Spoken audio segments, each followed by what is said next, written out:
Welcome back to another video. It's Bradford TV Barrow match preview. Let me know score predictions and thoughts going into a game.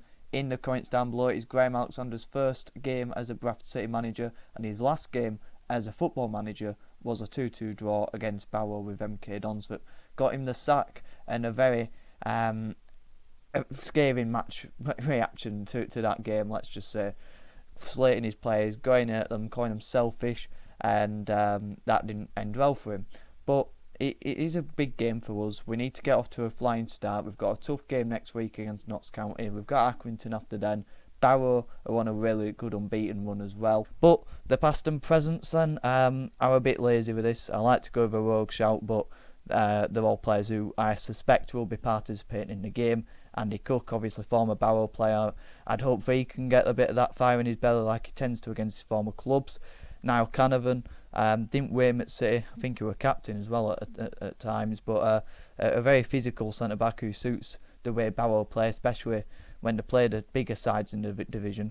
But for City, really didn't like his lack of pace, and I thought it was a vulnerability to our back line. And then Matty Platt, of course, obviously former Barrow centre-back as well. Steady Eddie, but will he make my team? Will he make your team? Let me know your teams for the game on Saturday in the comments down below. Key players for Barrow then, Telford obviously had a fantastic season a couple of years ago at Newport, massively fell off there, didn't really cut it at Crawley until the back end, starting again at Barrow now, but he hasn't really hit the ground running at Barrow. But the last few games he got a good goal against Morecambe. He's a threat in the box, he's a threat with his pacing behind, we know that, but with Ekra, I think that's how you pronounce it anyway, the massive striker for Barrow, very physical, very strong striker.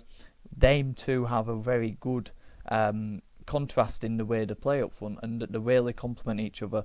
And they got the winning goal on Saturday, the previous Saturday, to the FA Cup game, and in a win against Morecambe. And the Telford goal was, I think it was a long ball to Ekra, held off his player, give it to Telford, and he buried it. And that was just the relationship there for them, and that will only strengthen throughout the season, getting to understand their play. So they're two key players, and then a third, you can go for any of their back line. They've got one of the best defensive records in the league, very hard to bypass. Paul Farman, very good goalkeeper, has a mistake in him, but throughout the season he's been fairly consistent, and probably up there with the top 5 keepers in the league. I'd say James Chester, former Premier League centre-back, of course. Like I say, I haven't really kept a look on League 2. I have results and a few things like that, but not really to an interest of how everyone's doing. So I don't have a clue how he's doing there, but big name, big reputation. And now Canavan, he is a very solid centre-back for Barrow, and always performs for them. So they're a few key players. If you're a Barrow fan, let me know who you think your key players are for us to keep a lookout on Saturday. Into the results, I sort of bypassed that, but I did mention they had a 1-0 win against Morecambe, a 0-0 draw against Salford, a 2-0 win against Forest Green, a 0-0 draw to Wimbledon, and a 2-2 draw in Graham Alexander's last game for MK Dons. The only results I'm going through our league as well, because you can't really tell with Cup if, rotated sides and whatever. And then City 2-1 defeat to Sutton, of course, a 4-1 defeat to MK Dons, where he got massively outplayed and battered by them. A 1-1 draw against Wrexham, very good entertaining game. A 1-0 win against Wimbledon, and Kevin McDonald's first game as caretaker manager, a 1-0 win against Swindon. So what can we expect from Saturday's encounter against Barrow? They're going to be very well organised, they're going to be well drilled. I suspect a low block, but you can never quite tell how Pete Wild's going to set out his team. Very adaptable to in-game situations, but pre-match as well, you don't know how they're going to set up. They do tend to play a back 5, with the wing-backs getting out up the pitch when they've got the ball, and David Roll's a real threat, but he didn't play in the last game. Again, not sure how he's doing, but always a threat with his wicked crosses. Ben Whitfield was a really influential player for them last season, but he hasn't really got going so far this season. Again, I'm not too sure why that is. But very good backline, and I do suspect a low block because that's how they played back in February under Mark Hughes. And like I said, I don't know, we're going to set up with Alexander, whether we're going to be more possession based, whether we're going to be more direct. Only he knows that, even Pete Wild, but won't be suspecting that. But against MK Dons in that last match, Barrow had 60% possession, 15 shots to 9 on target, outdid them with shots and chances created in that game. But MK Dons in that game, both their goals, and their chances throughout the game. They got in behind Barrow's full-backs, wing-backs, if you like, very easily, and got good crosses into a box through that. And that's something we might be targeting against Pete Wild's Barrow side this time. Into head-to-heads then, we've only played 53 games against Barrow, winning 23 of those, drawing 14 and losing 16 of those matches. The last 5 results then being a 1-0 defeat on the 18th of February 2023, that was the game I've been referring to quite a lot. Then a 3-2 defeat on the 6th of August 2022, that were really entertaining end to the match. I think Jake Young scored a good goal off the bench, and then they went and scored basically from the kick-off, and we thought we might have had a chance to nick it. They did. A 2-1 win on the 1st of January 2022, a 1-1 draw on the 18th of September 2021, and a 2-1 win again on the 13th of January 2021. So 2 defeats in there, 2 wins in there, and 1 draw. So my 11 for the game, I could have quite easily have made it my predicted 11, but there's a few players who I want to see get given a chance who I don't think Alexander might. So Lewis in goal, obviously made a lot of mistakes so far this season, especially in the last month or so, contributing to a lot of our really just terrible mistakes. There's no other way around it. But when you've got a player like Harry Lewis making the mistakes he has, you've got to go back to the player that he was. And whilst you've got to take it for the moment, that can't be him. That isn't him, because it's just a short period of him. And maybe the good form was. Maybe the good form was just a short period of Harry Lewis, but when a player's performed outstandingly week in, week out, all season, consistently, to then go to what he's been so far this season, it can only be a confidence thing, or if he's got something else on his mind, we have been aware of that.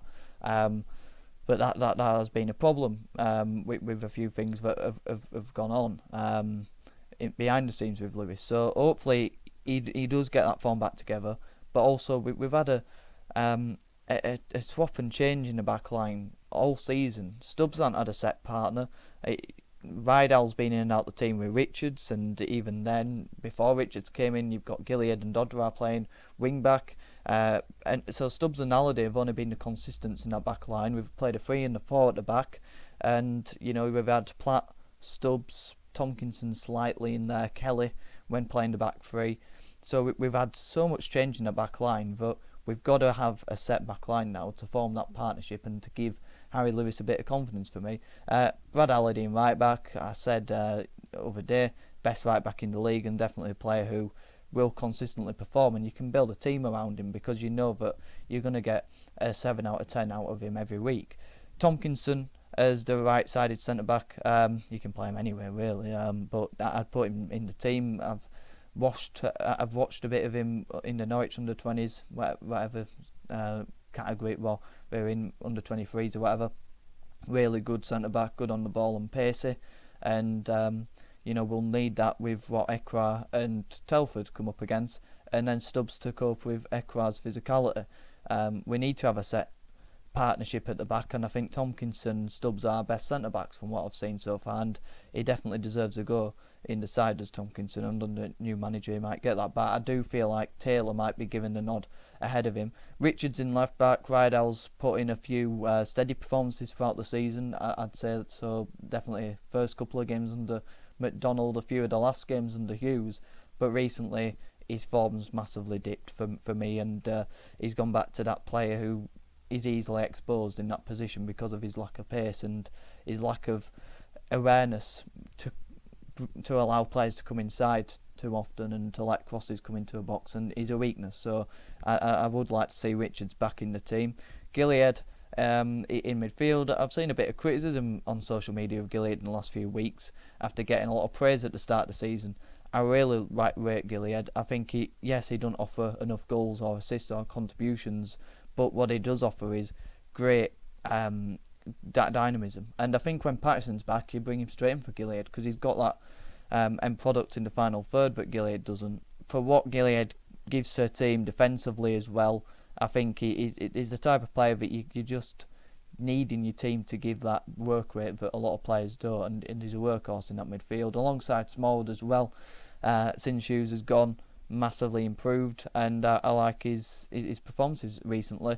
Do you go Smallwood or McDonald? It's going to be a tough choice for Alexander because I'm sure he'll have been listening to McDonald a lot. He'll have took a lot of advice from McDonald, and he'll see him as a really good character. So he might have to put him ahead of Smallwood. I just hope they don't make the mistake of going McDonald and Smallwood, because there'd be no pace in there and we'd get massively outrun in midfield when we lose the ball.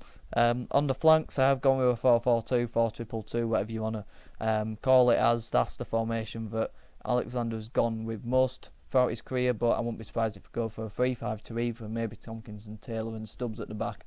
I've got an idea that he will like an Ash Taylor. I don't know why. Pointing on the right, he picks himself. He gives everything to a team and a bit of creativity that no one else really gives you. Tulloch on the left, really rate him so far from what I've seen. Got pacey, he's got pace in him, really direct, skillful, and wants to make something happen. And you need players like him in your team as well. And Andy Cook partnering Tyler Smith. Tyler Smith, really good hat-trick against Man City, under 23s. Again, whatever category that is, I'll say that it is under 23s.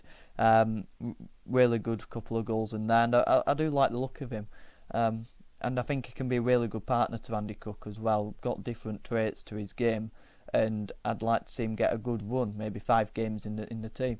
Which does mean no Jamie Walker, who I do really rate, but I don't really want to shoehorn on him as a winger. He's played that role under Mark Hughes before, and I don't like him over late. It is just putting a square peg in a round hole. And I want to see, out and out wingers in the team as well as that. And then you could play him as a number 10 behind Cook, and when you haven't got the ball, it's a 4-4-2 and it's harder to break down. I wouldn't be against that, but like I say, I do want to see Smith get one in the team. And Andy Cook, there's been a lot of criticism his way. He ain't scoring as much as he was. His work rate ain't as good as it was because of his injuries that he's carrying. But until Vidane Oliver comes in the team, you can't take Cook out of it unless it's a serious injury, because what he offers to a team as a focal point, as a target man, you can't replace that unless you have got that in Oliver, and you aren't at the minute. So, you've got to be patient with Cook, that he isn't going to be the same player as he is because of those injuries that he's carrying. But he's still getting the goals, and I still have 100% faith in Cook because of what he's done at this football club. Let me know your thoughts going into a game, your score predictions. I'm going to go over 1-0 City win. Barrow don't give away a lot, but it's a new manager bounce. Hopefully we get that. Like the video if you did, subscribe if you're new. Suppose we're on the road to 300 subscribers, so if you are new, it would be massively appreciated if you do subscribe. Let me know your thoughts in the comments down below, your score predictions, your team selections, and your views on the new manager. Have a good one.